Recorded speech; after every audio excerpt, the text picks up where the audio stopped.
Nosso assunto de hoje: o que caracteriza a boa obra de arte?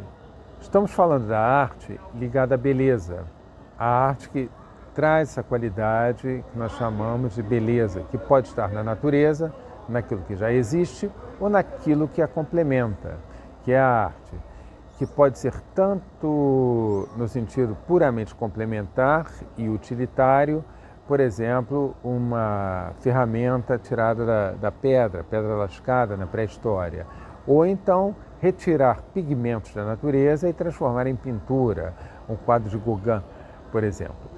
Nós vamos nos concentrar hoje na arte que transmite beleza, nas chamadas belas artes. Pois bem, o que caracteriza uma arte bem feita, uma arte bela? Por que esta obra de arte é melhor do que aquela? Há uma mediana, há uma excelente, há outra que não deu certo, há outra ruim, há outra péssima. O que caracteriza?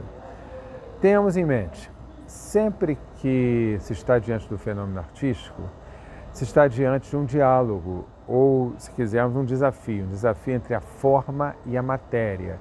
Existe a pedra bruta, existe o mármore, e existe a estátua de mármore. Michelangelo costumava ver a estátua pronta dentro do mármore e ele se sentia retirando o excesso, libertando a estátua que estava prisioneira dentro do mármore, dando forma ao mármore.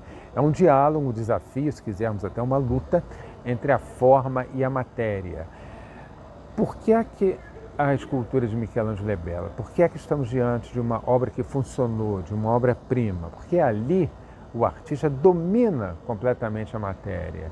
Ele faz com que a matéria obedeça a ele.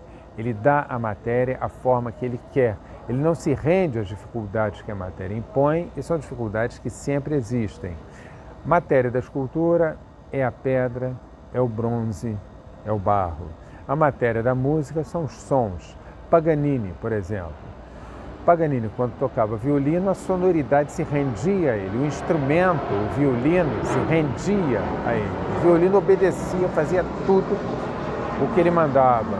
Mozart, no piano, nos instrumentos que tocava violino também, mas principalmente nos instrumentos de teclado, o teclado obedecia completamente a Mozart. Se diz, inclusive, que foi o maior instrumentista que já existiu. É isto sempre, a matéria obedecendo à forma que o artista lhe dá. Assim também com os pigmentos, assim também com o grafite, no caso do desenhista, com as palavras, no caso do poeta, do escritor, e assim por diante. Há sempre esse diálogo entre a forma e a matéria. E de onde vem essa ideia de belas artes?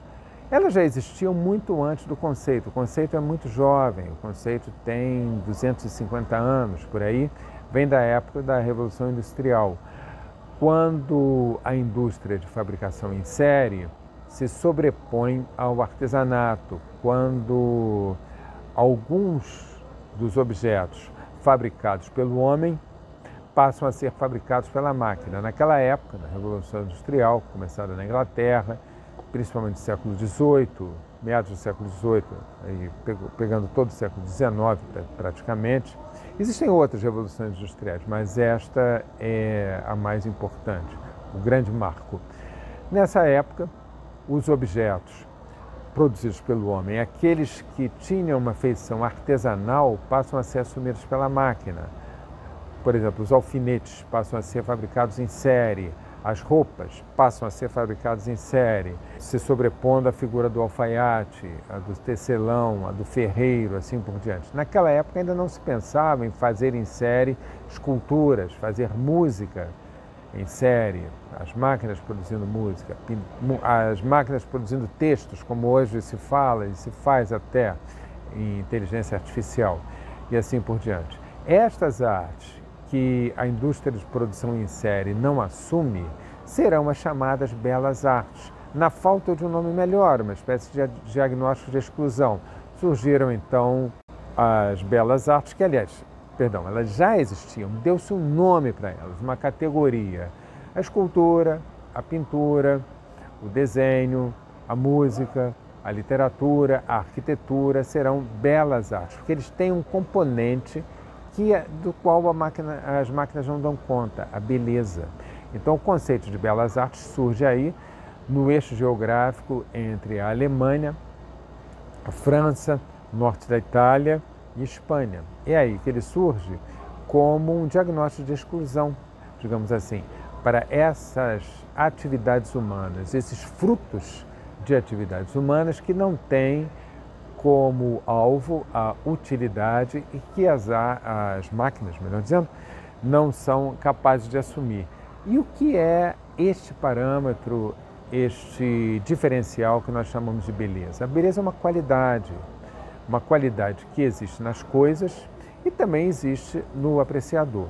É uma pergunta, o que é a beleza, que nós vamos aprofundar aqui nos nossos encontros, mas por hora nós podemos dizer que ela, como qualidade, resulta de um bom equilíbrio entre as partes e o todo de uma estrutura. Porque tudo que nós vemos, nós tocamos, tudo aquilo com que nós convivemos, tudo isso é feito de partes.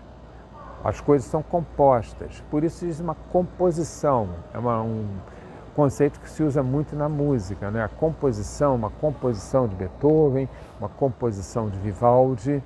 O que é compor? É pôr em partes que se sentem companheiras entre si. Então, compor é colocar as partes no lugar certo, é escolher os sons certos, escolher as notas certas numa melodia, é escolher os acordes corretos, é escolher os objetos corretos para colocar num quadro. Tudo isso é composição. A composição estando bem equilibrada, um rosto bem equilibrado, uma paisagem equilibrada, em que as partes parecem responder umas às outras, dando uma ideia de que não há solução melhor para aquela composição. Nesse caso, nós chamamos que essa composição é bela. A beleza nos agrada por si mesma, independentemente da utilidade. Então, por hoje, aqui ficamos, tendo falado um pouco da beleza, um pouco das artes e dessa noção bastante jovem de belas artes. Continue conosco, você será sempre muito bem-vindo.